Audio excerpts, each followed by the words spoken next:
My name is Anne Corr, my official role is Chief Operations Officer in SOS Kilkenny. We're an organisation that provides support to people with an intellectual disability and autism. And I suppose we've been 50 years next year. We will be in operation, and originally this was the starting point on the Callan Road, and we've grown now to support about 172 people. We employ 330 staff, and we support individuals in residential and day services, and in the future, quite near future, we'll be opening up a part-time respite service as well, so we're pretty happy about that. I think there's an assumption that we're hidden just up here off the avenue, when in fact I suppose we operate across a number of locations because we provide those residential services within community homes, and those community homes are almost hidden within estates around Kilkenny, and that nature of that community support is really important to us because it means that people are living those ordinary lives the same as everybody else. They're engaging in their community, they're shopping, going to the hair salon, and they get to live their lives within their own local environment and make connections on our own. We're funded under a service level arrangement under Section 39 by the HSE, and that's for service delivery only, and we've a really good relationship with the HSE locally here. However, we really want to do more than that, and we've always tried to punch above our weight in the sense that we have such a fantastic campus, but we also have a really, I suppose, a bias towards innovation and creativity within our teams, and we want to, benefit from that. So we chase every opportunity from a funding perspective. We've been quite successful recently, the last few years.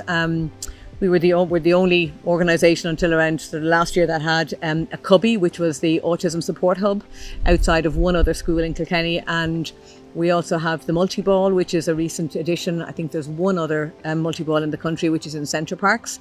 We have VR headsets, and we also have been recently, I suppose, successful with two big grant applications. Our Work4Life programme, we've secured funding for about 5 years, which is really, really important to us. That supports the innovation around employment and our Access Academy, and that's really crucial for young people to be able to build on their learning post-school. It's funded as part of the Workability Grant, and we were successful with that government funding last year. It's funding for 5 years, and it provides dedicated support for the people in our organisation to secure employment and learning around that from a skills build perspective. We have never been able to commit without this funding for such a long period of time, and it is, I suppose, it transforms our opportunities for the people that we would support. It makes it far more accessible for the majority of the individuals or those people who want employment, and we would believe that employment is essential for everybody. And when we really push towards that expectation for our teams and for people that we would support, that there is no age barrier, there's no timeline. If you want an employment and you have an interest, and really we should be pushing towards that for everybody, we can support you now for the next 5 years because we have this dedicated staff, and it's outside of our core funding from the HSE, and that's really essential. It also gives us an opportunity to work with employers across Kilkenny in various different locations, and we have found that people who traditionally were never seen in employment are now in employment. It has also challenged assumptions across Kilkenny County, city and county, and outside, even nationally. We've, lots of people are interested now in talking about employment, and we often receive calls from families outside of our service to say, my son just wants a job, what will I do? And then we're trying to direct them down a different pathway there. It's all about the connecting the right person with the employer, and then almost getting out of the way. Our job is to support that access into employment for an individual. But then the individual, in their own right, they will be employed by the organisation. They'll build up their own relationships with colleagues. It gives them an identity. It gives them a valued role. It gives them an opportunity to earn an income. And it also challenges, as I say, those assumptions. Even within the employer's staff team, the benefits are exceptional from their perspective. They get to see alternative, opportunities, needs. They get to see the abilities of people that prior to being in the employment they may assume they didn't have.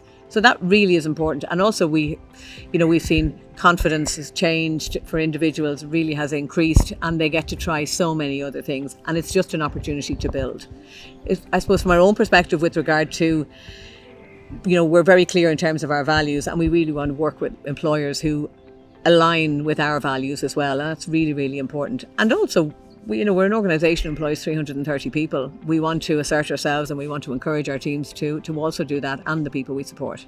I think it's a fantastic opportunity, and making those connections with the customers and the people who will embrace the WeCan ethos. I suppose addressing the sustainability issues, that we also have climate targets ourselves as an organisation. That gives us an opportunity to work with partners in that space, but also ensuring that we're doing, our core job is to support an individual to live the best life they possibly can and to participate within the community in a meaningful way. They can earn money. So it's almost like a win-win for us. We get to work with the WeCan team. We get to work with an individual who wants to be employed. We get to be part of that journey. And also it aligns with our own sustainability goals within the organisation as well. Because I would have met Adam when he was 16, I think it was, and he was still in school. And in those years, I was in a very different role, but it was very much around sort of, meeting with families, meeting with individuals with a view to that 18-year-old ending school and then working with us. And so many things have changed, even how we think. And then I look at Adam and his journey, and now he's employed with WeCan, and it's fantastic to see that confidence. Adam makes those connections with people that sometimes we can't, and he has his own unique relationships, as do everybody we support. So it's almost like we learn every day. We learn to do better when we see the relationships that people can build with their own colleagues within employment. And every day, as I say, is a learning day for us, and it's something that really every organisation should get involved in. Our job is to ensure that we can support an individual to show up in the best way they possibly can. There's those skills that are, like, I think in the past people would have said they're soft skills. They're not really soft skills. They're really, really essential skills. They're people skills. And we see the difference. Like, I suppose my role has changed, as I say, so many times. But when I come over to the Callan Road and I meet people that I would have job coached in the past, and they meet me and they talk to me, and I'm looking at them, and their skills have changed and their abilities have changed so much, and their confidence has increased. And that, I know, is directly related to engaging at different times within, their employment, because many people we support have more than one job. So when we talk about people not having the ability to change or a challenge around change for people with intellectual disability, we don't see that. We have lots of people who are navigating 2 or 3 different workplaces. We have to look and think the ability for people to build their confidence and their skills, and is wonderful for everybody involved. And when you look at WeCan, you're going to navigate on any given day, or Adam will with the support staff, will navigate, 15, 20, 30 different customers, traffic, engaging with different staff, and it's that. The ability to do that cannot be underestimated. And I think then that change from Adam's perspective, and all the other people who will eventually work in WeCan, is something that, again, as I say, cannot be underestimated. It's a fantastic opportunity, and we are really delighted to be part of it. Absolutely, it's paid, meaningful employment. Absolutely, they're building their CV like everybody else. They can have that conversation and say, well, hi, my name is Adam, I work here. My name is Anne, I work here, like everybody else. And those conversations and that engagement can be within the family, outside, new connections. It's always there. It just broadens the horizons for everybody, and those connections are really, really important. And people say, what does it mean for a person with a disability to have a job? Well, just ask everybody else what it means to them to have a job. It's exactly the same. Whether they have a disability or not, it's the same. It's around that role, being valued, belonging, confidence, earning money, spending money, staff nights out, parties, whatever that looks like. It's the same for the person with a disability.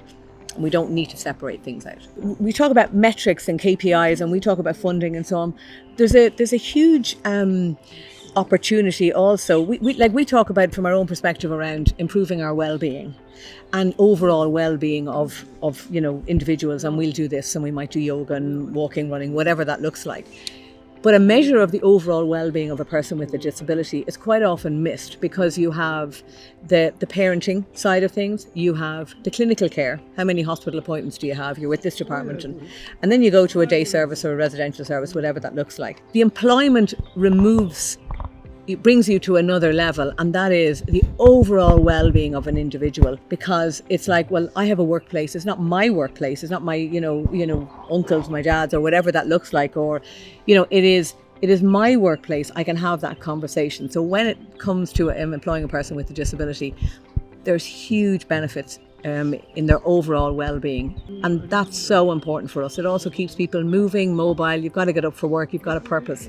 That's really, really important. We've really tried to move with the change from a technology perspective, and also to be quite unique. And we do have our radio station, which is Dreamtime Radio. It's broadcasting licence under the BAI for 10 years, and we have a campus-based licence, and we also have an industry standard podcasting booth up above, and that again was something that we sourced funding for. And we've been so successful around, again, building skills for individuals who may want to do something different. So some people want to be in front of camera, some people want to do a radio show, others want to prepare music, they have an interest in music.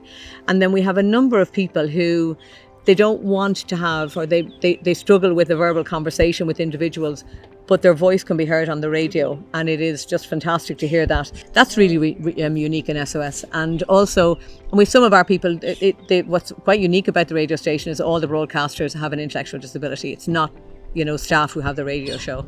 And then some of our individuals there have ended up with their own show on Kilkenny Community Radio, which is really, really important for us. Our big project currently is our new learning cafe and our culinary training centre, which traditionally was in a building that was a canteen, but that's our big target now in terms of securing funding to have an industry standard culinary training centre that we can build skills. We do have barista training that currently goes on there. We are looking to develop hospitality training, both front of house and back of house, because there's so many people who are interested in that. We have a learning cafe that opens at certain times in the morning, and it serves really good coffee, and we're going to be expanding on that. So that's something, I suppose, watch this space. There's so many benefits to working with us, and there's so many things that a person with a disability, and I suppose a service like ourselves, can explore with you that you may not even know exist. There's so many opportunities there, and we're always looking for people who can volunteer, spend time, they could support us, but also we want to learn from other people, we want to learn from other industries, we want to do better, particularly around technology and supporting individuals. So yeah, please talk to us.